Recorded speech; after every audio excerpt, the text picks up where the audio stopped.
Hello my student, आप लोग कैसे हैं। उम्मीद करता हूं कि आप लोग बहुत ही बढ़िया होंगे। ठीक है, तो आज की इस वीडियो में हम लोग क्लास 12 की फिलोसफी यानी दर्शन शास्त्र आज हम लोग टॉप इंपॉर्टेंट ऑब्जेक्टिव इस वीडियो में कंप्लीट करने वाले हैं। ठीक है, जो भी आपको बिहार बोर्ड में यहाँ से ऑब्जेक्टिव आएंगे सभी यहीं से पूछे जाते हैं।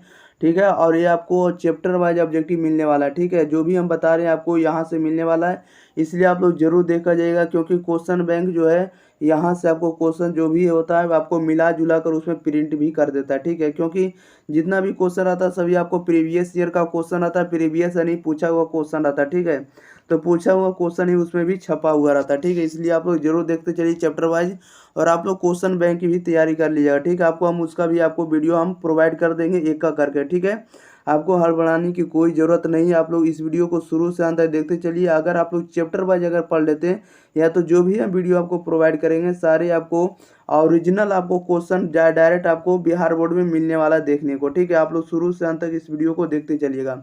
अगर बता दें कि अगर आप लोग चैनल पर पहली बार आए, चैनल से नहीं जुड़े, तो चैनल से जुड़ने के लिए चैनल को आप लोग जरूर सब्सक्राइब करें। वीडियो को आप लोग ज़्यादा से ज़्यादा दोस्तों के पास शेयर करें और चैनल को आप लोग जरूर सब्सक्राइब कर लें। ओके प्यारे छात्रों, चलिए तो हम लोग स्टार्ट करते हैं। आप बता दें कि इसका पीडीएफ आप लोगों को टेलीग्राम चैनल पर आपको फ्री में आपको मिल जाएगा। ठीक है, आप लोग फ्री में वहाँ से जाकर डाउनलोड कर सकते हैं, कोई चार्ज आपको देने की आवश्यकता नहीं है। ठीक है, आप लोग फ्री में जाकर डाउनलोड कर सकते हैं। ठीक है, अगर किसी भी प्रकार का दिक्कत होता तो आप लोग वहाँ से हमारा एक व्हाट्सएप ग्रुप है, उससे अगर जाइएगा तो लिंक आपको डिस्क्रिप्शन मिल जाएगा, व्हाट्सएप से आप लोग वहाँ से जुड़ जाएगा। ठीक है, सभी तरह के आपको कंटेंट आपको पीडीएफ वहाँ से मिलते रहेगा। ठीक है, और आप लोग अगर जिस भी क्वेश्चन का आंसर जानेंगे उसका आंसर आप लोग 5 से 10 सेकंड के अंदर यानी 5 to 10 सेकंड के अंदर आप लोगों का आंसर कमेंट बॉक्स के अंदर बताते चलना। ओके, चलिए तो हम लोग स्टार्ट करते हैं क्वेश्चन नंबर फर्स्ट की ओर। कह रहा है कि गीता में कुल कितने अध्याय हैं, बताइएगा। गीता में कुल कितने अध्याय हैं, इसका राइट आंसर बताइएगा। अध्याय का मतलब चैप्टर। ठीक है, गीता में कुल कितने चैप्टर है, तो गीता में जो है कुल 18 चैप्टर है, कुल 18 अध्याय। Option number C right answer हो जाएगा। 2 नंबर में कह रहा है कि भागवत गीता के संबंध में निम्नलिखित में से कौन सा विकल्प सही है, बताइएगा।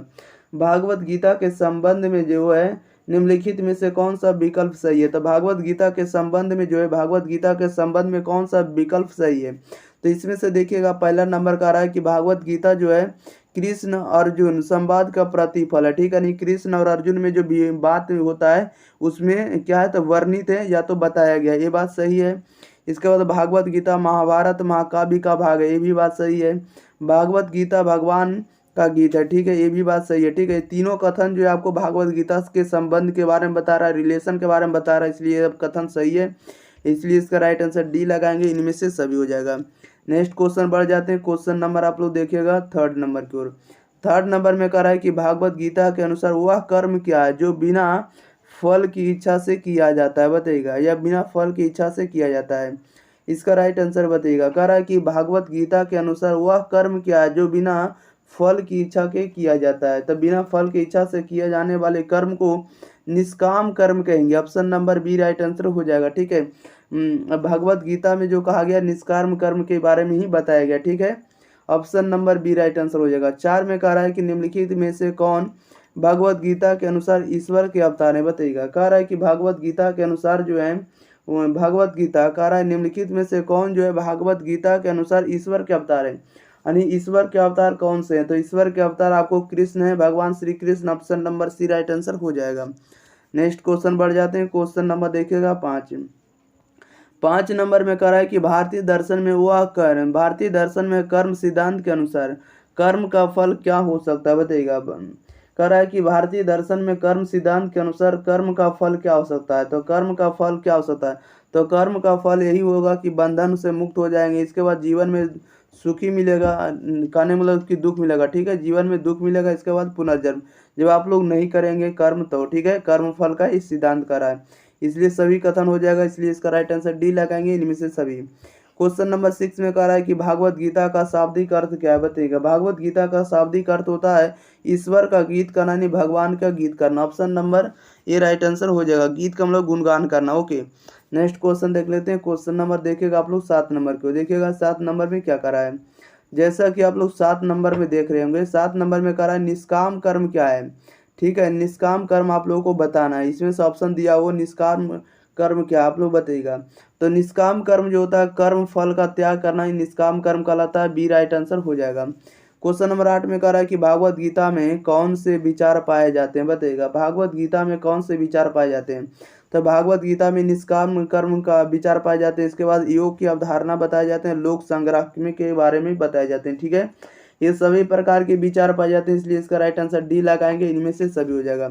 9 में कह रहा है गीता का उपदेश है, बताइएगा गीता का उपदेश क्या था। तो गीता का उपदेश है निष्काम कर्म, बी राइट आंसर हो जाएगा। ओके, गीता का उपदेश क्या होता है, तो निष्काम कर्म के बारे में बताया जाता है, शिक्षा दिया जाता है। नेक्स्ट क्वेश्चन देख लेते हैं 10। कह रहा है कि भागवत गीता में योग शब्द का प्रयोग किन अर्थों में हुआ है, बताइएगा। कह रहा है कि भागवत गीता में योग शब्द का प्रयोग किन अर्थों में हुआ है, किन अर्थ में हुआ है, इसका राइट आंसर बताइएगा। तो इसका जो अर्थ में देखिएगा, कह रहा है कि भागवत गीता का जो प्रयोग हुआ किन के अर्थ में हुआ, तो ना तो आपको समाधि वाचक के रूप में हुआ, ना तो आपको संबंध वाचक के रूप में हुआ। ठीक है, इसमें से कोई भी रूप में नहीं हुआ, इसलिए इसका राइट आंसर क्या हो जाएगा, डी हो जाएगा, ये दोनों में से कोई नहीं। क्वेश्चन नंबर 11 में कह रहा है कि स्वधर्म का वास्तविक संबंध है, बताइएगा स्वधर्म का वास्तविक संबंध क्या है। तो स्वधर्म का वास्तविक संबंध ना तो सामान्य धर्म से है, ना तो वर्णाश्रम धर्म से है, ना तो आपको ए और बी दोनों से, इसलिए इसका राइट आंसर डी हो जाएगा, इनमें से कोई नहीं से संबंधित है। ओके, नेक्स्ट क्वेश्चन देख लेते हैं। क्वेश्चन नंबर देखिएगा 12। क्वेश्चन नंबर 12 में कह रहा है कि किनके मतानुसार, यानी किसके अनुसार तो गीता महाभारत का अंग है, बताइएगा किसके या किनके मतानुसार जो गीता महाभारत का एक अंग है। आप लोग इसका राइट आंसर बताइएगा। तो किसके अनुसार जो गीता महाभारत का एक अंग है, तो डॉक्टर राधा कृष्णन के अनुसार, सी राइट आंसर हो जाएगा। 13 नंबर में कह रहा है गीता में किनके विचार से ईश्वर की वाणी मानी जाती है, बताइएगा। कह रहा है गीता में किनके विचार से ईश्वर की वाणी मानी जाती है, तो ईश्वर की वाणी मानी जाती है कृष्ण के अनुसार, option number A right answer हो जाएगा। 14 में कह रहा है उपनिषद को कहा जाता है, बताइएगा उपनिषद को क्या कहा जाता है, तो उपनिषद को ब्रह्म विद्या कहा जाता है, और इसका राइट आंसर क्या हो जाएगा, बी हो जाएगा। ओके, नेक्स्ट क्वेश्चन देख लेते हैं। क्वेश्चन नंबर देखिएगा 15 नंबर में कह रहा है गीता में किस योग की चर्चा हुई है, बताइएगा गीता में जो है किस योग की चर्चा हुई है। तो गीता में आपको ज्ञान योग की चर्चा हुई है, भक्ति योग का और कर्म योग का, तीनों का हुई है, इसका राइट आंसर डी लगाएंगे, इनमें से सभी का। 16 में कह रहा है कि गीता की रचना किसके द्वारा दी गई है, बताइएगा। कह रहा है कि गीता की जो रचना है, गीता की रचना किनके द्वारा या किसके द्वारा की गई है। तो गीता की रचना वेद व्यास के द्वारा की गई है, ये राइट आंसर हो जाएगा।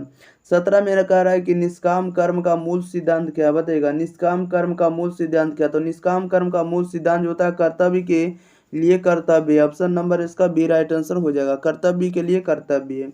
नेक्स्ट क्वेश्चन देख लेते हैं। क्वेश्चन नंबर देखिएगा 18। क्वेश्चन नंबर 18 में कह रहा है कि महात्मा गांधी ने गीता को कहा है, बताइएगा महात्मा गांधी ने गीता को क्या कहा है। तो महात्मा गांधी ने गीता को माता के नाम से पुकारा, option number A right answer हो जाएगा। ठीक है, गीता को जो है महात्मा गांधी जी ने माता की संज्ञा दी है। ओके, क्वेश्चन नंबर 19 में करा गीता के अनुसार योग क्या है, बताइएगा गीता के अनुसार योग क्या है। तो गीता के अनुसार योग जो है ईश्वर से मिलन है, सी राइट आंसर हो जाएगा। 20 में करा कि गीता रहस्य की रचना किसने की है, बताइएगा गीता रहस्य की रचना किसने की है। तो गीता रहस्य की रचना बाल गंगाधर तिलक ने की है, ये राइट आंसर हो जाएगा। नेक्स्ट क्वेश्चन देख लेते हैं। क्वेश्चन नंबर देखिएगा 21 में कह रहा है कि किसके अनुसार गीता कर्म का विज्ञान है, बताएगा किसके अनुसार गीता कर्म का विज्ञान है। तो गीता कर्म का विज्ञान है किसके अनुसार, बाल गंगाधर तिलक के अनुसार, ये राइट आंसर हो जाएगा। 22 में कह रहा है कि अनासक्ति योग नामक ग्रंथ की रचना किसने की है, बताएगा अनासक्ति योग नामक ग्रंथ की रचना किसने किया। तो अनासक्ति योग नामक ग्रंथ की रचना महात्मा गांधी ने की है, ये बी राइट आंसर हो जाएगा, महात्मा गांधी। ओके, तो इसमें कह रहा है भागवत गीता को कर्म शास्त्र किसने कहा है, बताएगा कह रहा है कि भागवत गीता को कर्म शास्त्र किसने कहा। तो कर्म शास्त्र की संज्ञा भागवत गीता को किसने दिया है, तो बाल गंगाधर तिलक ने, बी राइट आंसर हो जाएगा। नेक्स्ट क्वेश्चन देख लेते हैं। क्वेश्चन नंबर आप लोग देखिएगा 24 नंबर को, देखिएगा 24 नंबर में क्या करा है। जैसा कि आप लोग 24 में देख रहे हैं, कह रहा है गीता में मोक्ष के कौन कौन से मार्ग बताए गए हैं, बताइएगा कह रहा है गीता में जो है मोक्ष के कौन कौन से मार्ग बताए गए हैं, इसका राइट आंसर बताइएगा। तो गीता में मोक्ष के कौन कौन से मार्ग बताए गए, यानी मुक्ति पाने के कौन कौन से मार्ग हैं। तो पहले नंबर ज्ञान है, कर्म है और भक्ति है, तीनों के द्वारा आपको मोक्ष मिल सकता है। ठीक है, गीता में बताया गया है, इसलिए इसका राइट आंसर डी हो जाएगा, इनमें से सभी। 25 में कह रहा है कि त्रिगुण होते हैं, बताइएगा त्रिगुण कौन कौन होते हैं, इसका राइट आंसर बताइएगा। तो त्रिगुण के उदाहरण कौन सा है, इसका राइट आंसर बताइएगा। तो त्रिगुण जो होता है आपको रज होता है, ऑप्शन नंबर क्या हो जाएगा, बी राइट आंसर हो जाएगा। क्वेश्चन नंबर 26 में कह रहा है गीता में परमात्मा के कौन स्वरूप बतलाए गए, बताइएगा कह रहा है गीता में परमात्मा के कौन स्वरूप बतलाए गए हैं, इसका राइट आंसर बताइएगा। तो गीता में जो है परमात्मा के कौन से स्वरूप बतलाए गए हैं, तो व्यक्त और अव्यक्त, व्यक्त और अव्यक्त स्वरूप बतलाए गए हैं, ठीक है, यानी इसका आकार बताए गए, ठीक है, सी राइट आंसर हो जाएगा। नेक्स्ट क्वेश्चन देखते हैं, क्वेश्चन नंबर 27। 27 में कह रहा है किसके अनुसार गीता माता है, बताइएगा किसके अनुसार जो गीता एक प्रकार की माता की संज्ञा दी है, तो आपको महात्मा गांधी ने दी है, डी राइट आंसर हो जाएगा। 28 में कह रहा है किसके अंतिम भाग को उपनिषद कहते हैं, बताइएगा किसके अंतिम भाग को उपनिषद कहते हैं, तब वेद के अंतिम भाग को उपनिषद कहते हैं, सी राइट आंसर हो जाएगा। नेक्स्ट क्वेश्चन देखते हैं, क्वेश्चन नंबर देखिएगा 29 नंबर की ओर। 29 नंबर में कह रहा है गीता में स्वधर्म का क्या अभिप्राय, बताइएगा गीता में जो है स्वधर्म का क्या अभिप्राय है, तो गीता में स्वधर्म का क्या अभिप्राय है, तो जिस वर्ण का जो स्वाभाविक कर्म है वही उसका क्या है, तो स्वधर्म है, ठीक है, जिस वर्ण का जो स्वाभाविक कर्म है वही उसका क्या है, तो स्वधर्म है, ये राइट आंसर हो जाएगा। 30 नंबर में कह रहा है गीता में योग शब्द का व्यवहार हुआ है, बताइएगा गीता में योग शब्द का व्यवहार किसके लिए हुआ है, तो गीता में योग शब्द का व्यवहार आपको आत्मा का परमात्मा से मिलन के लिए हुआ, option number B right answer हो जाएगा, ठीक है। नेक्स्ट क्वेश्चन देख लेते हैं, क्वेश्चन नंबर देखिएगा आप लोग कितना नंबर 30 नंबर के। कह रहा है कि वेद कितने हैं, बताइएगा वेद कितने हैं, तो वेद आपको 4 होते हैं, ऑप्शन नंबर इसका डी राइट आंसर हो जाएगा, ठीक है। वेद के कितने वेद हैं, तो 4 वेद हैं, option number D right answer हो जाएगा। चलिए, तो इस वीडियो में जितना भी ऑब्जेक्टिव था, मोस्ट इंपॉर्टेंट ऑब्जेक्टिव आपको सभी ऑब्जेक्टिव आपको करवा दिए, ठीक है। आप लोग इस वीडियो पर ज़्यादा से ज़्यादा प्यार दीजिए, दुलार दीजिए, आप लोग ज़्यादा से ज़्यादा इस वीडियो को शेयर करिए, ओके, और चैनल को आप लोग जरूर सब्सक्राइब करिए, ठीक है। मिलते हैं हम लोग अगले वीडियो के साथ, तब तक के लिए thank you for watching this video, धन्यवाद।